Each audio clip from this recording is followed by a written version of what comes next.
Assalamualaikum warahmatullahi wabarakatuh. Bismillahirrahmanirrahim. Alhamdulillah wa syukrulillah wa ba'du. Sahabat santri RB, kita lanjutkan ngaji fikih kita yang telah lalu kita bahas mengenai istinja. Telah selesai termasuk di dalamnya wudhu, tayamum, mandi, dan cara ataupun kaifiyah cara dari masing-masing istinja tersebut. Nah, untuk video yang kali ini kita sudah masuk di bab sholat.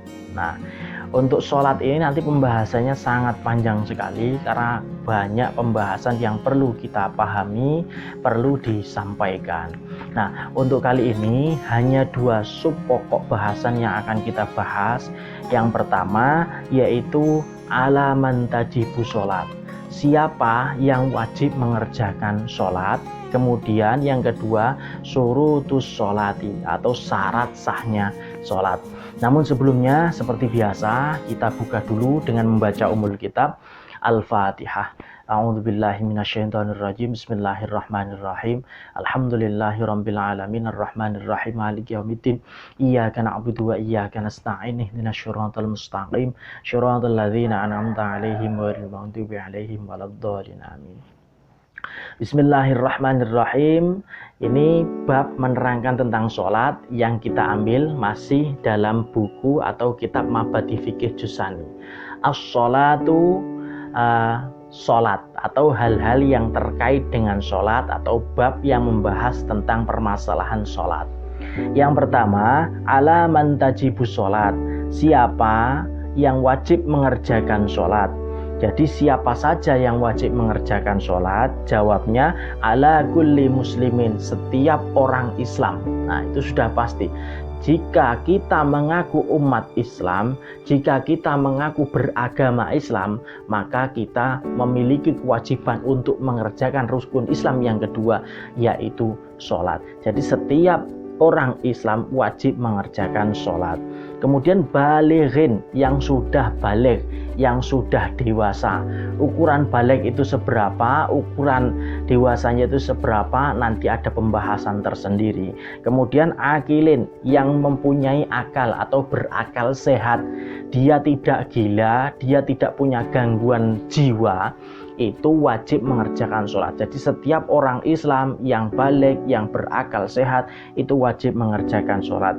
Wa ala wali sobi, dan untuk walinya anak, untuk seorang wali, seorang tua, ataupun orang yang menjadi walinya bagi anak, itu ayyamu rabbis sholah ba'da tamami sab'i sinina, harus memerintahkan anaknya atau yang diwalinya tadi, yang diwaliinya tadi untuk mengerjakan sholat setelah dia sempurna berumur 7 tahun. Jadi ketika kita mempunyai anak yang sudah berumur 7 tahun, itu kita mempunyai kewajiban untuk memerintah anak kita untuk mengerjakan sholat. Kemudian wayadribahu ala tarkiha ba'da kamali asyri sinina. Kemudian ketika anak itu sudah kita perintah dari usia 7 tahun, 8 tahun, 9 tahun, 10 tahun itu anak harus terbiasa sudah melakukan sholat.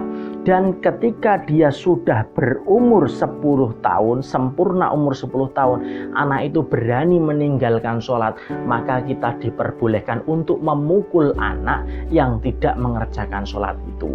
Misal saya sebagai orang tua, saya memiliki anak saya sudah berumur 7 tahun, maka saya berkewajiban untuk memerintahkan dia sholat sewaktu-waktu ataupun ketika sudah waktunya sholat, harus saya perintah sholat. Kalau tidak, yang berdosa bukan anaknya, tapi orang tuanya yang tidak mau memerintah anaknya, itu yang mendapatkan dosa. Nah, kemudian setelah anak itu berumur 10 tahun, sempurna 10 tahun, kok dia berani meninggalkan sholat, maka kita diperbolehkan untuk memukul anak tersebut. Dalam artian mukul bukan mukul yang menyakiti. Kita memukul mungkin di bagian kaki, di bagian paha, atau kita cubit, itu silahkan. Itu yang penting bukan pukulan yang bisa menyebabkan bahaya bagi anak, memukul bagian-bagian yang membahayakan seperti bagian kepala, bagian muka, menggunakan bahan yang keras, menggunakan kayu, itu jangan. Kita memukul menggunakan tangan, jangan terlalu keras juga, karena itu juga tetap anak kita. Itu hanya pukulan untuk mendidik, bukan pukulan untuk menyakiti. Nah, jadi setelah berumur 10 tahun sempurna, jika anak kita masih berani meninggalkan sholat, maka kita boleh memukulnya dengan pukulan hanya untuk memberi pelajaran di bagian-bagian yang tidak menyakiti, mungkin di pantat, mungkin di paha, atau mungkin di kaki, bukan di bagian kepala, di bagian muka, atau di dada dengan pukulan yang keras, jangan. Jadi pukulan itu bukan untuk menyakiti anak, tapi untuk memberikan pelajaran untuk anak agar dia jera ketika dia berani meninggalkan sholat. Nah, kemudian yang berikutnya tentang syurutus sholat. Nah, yang sekarang akan kita bahas mengenai syaratnya atau syarat sahnya sholat. Syarat sahnya sholat itu ada 5. Jika di kitab ini diterangkan ada 5. Kalaupun sahabat santri dalam kitab yang lain mungkin yang kadarnya lebih tinggi, mempunyai syarat yang lebih banyak, ya persilahkan untuk menambahi. Tapi karena kita masih menggunakan kitab Mabadi Fikih Jusani ini, jadi di sini syaratnya ada 5. Yang pertama, at-thaharatu minal hadasil akbar wal asghar.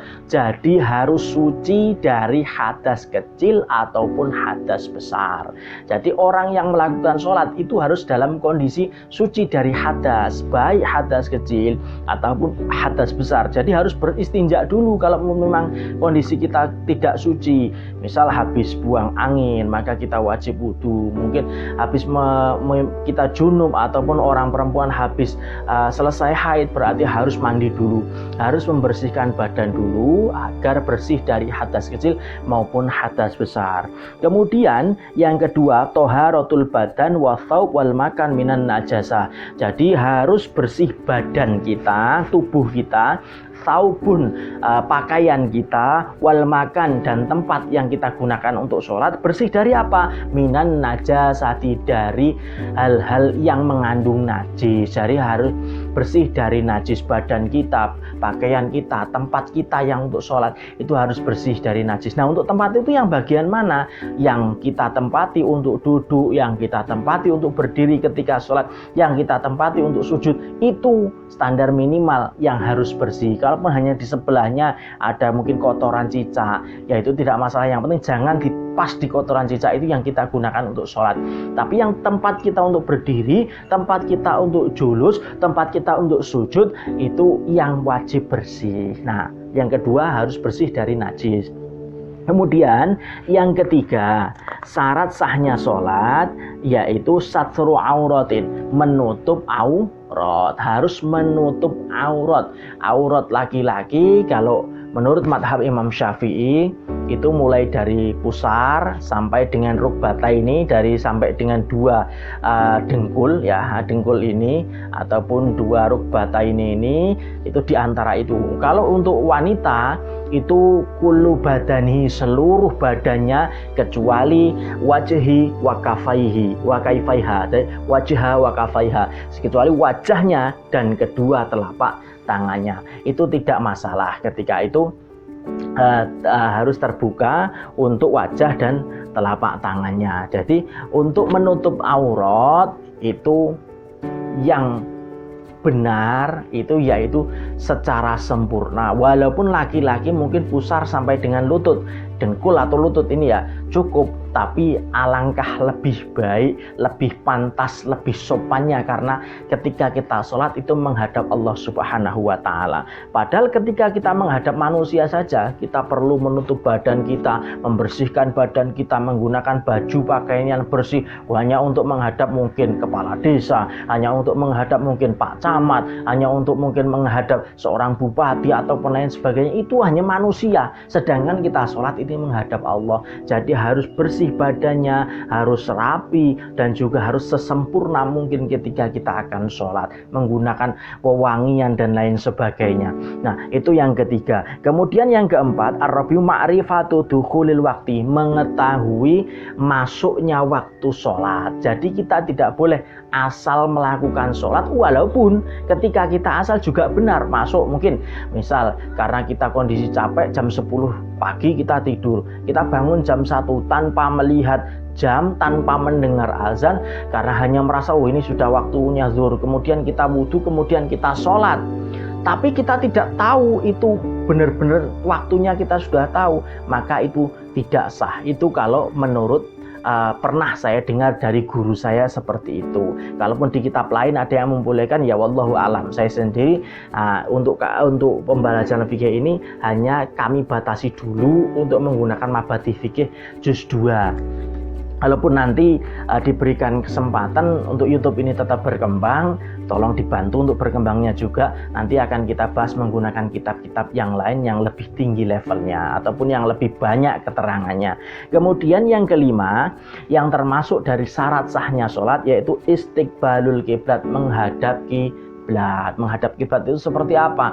Kalau diterangkan dalam kitab Fathul Qorib, menghadap kiblat itu dengan dada kita menghadap ke arah kiblat. Akan tetapi sebenarnya ya dalam kitab lain ada yang menjelaskan lebih terperinci untuk menghadap kiblat itu seperti apa. Cuman kalau di sini hanya sebatas itu. Jadi kita wajib menghadap kiblat ketika kita tahu di mana arah kiblatnya, dan itu juga nggak harus selamanya untuk pas, karena kita tinggal di Indonesia ini sangat jauh untuk mempaskan sendiri ke arah kiblat yang sempurna. Jadi sekiranya searah itu ke arah barat dan searah itu ke arah Ka'bah, ya itulah yang namanya menghadap kiblat. Nah, akan tetapi ketika kita di suatu tempat, mungkin posisi kita ada pekerjaan di ladang, kemudian kita sudah mengambil air wudhu, sudah suci, mau sholat, kemudian kita bingung arah kiblatnya mana, ataukah ke sana. Nah, kita bingung. Maka bagaimana solusinya? Ya kita mantapkan saja, kita lihat arah matahari. Sekiranya arah matahari itu kan berjalannya arah barat, ya ke arah barat itulah yang kita tuju. Ya seperti itu. Tapi kalau ketika itu mendung dan matahari tidak kelihatan, ya wallahu alam, itu karena kita diberikan rukhsah, diberikan keringanan, kita menghadap yang mantap menurut kita mana itulah kiblat. Maka silahkan kita untuk melakukan sholat dengan menghadap sedemikian itu. Nah, jadi itu beberapa hal terkait dengan sholat.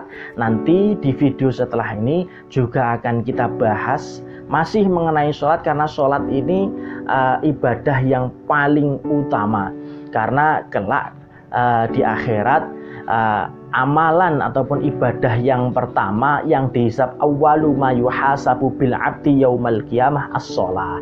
Jadi manusia yang akan pertama kali mendapatkan perhitungan yaitu tentang sholatnya. Makanya sholat ini nanti pembahasannya akan banyak demi kesempurnaan kita melakukan ibadah sholat. Mohon maaf apabila ada kesalahan ataupun masih kurang sempurna dalam menjelaskan. Ini kemampuan saya selaku yang menjelaskan tentang sholat ini. Wallahu alam. Assalamualaikum warahmatullahi wabarakatuh.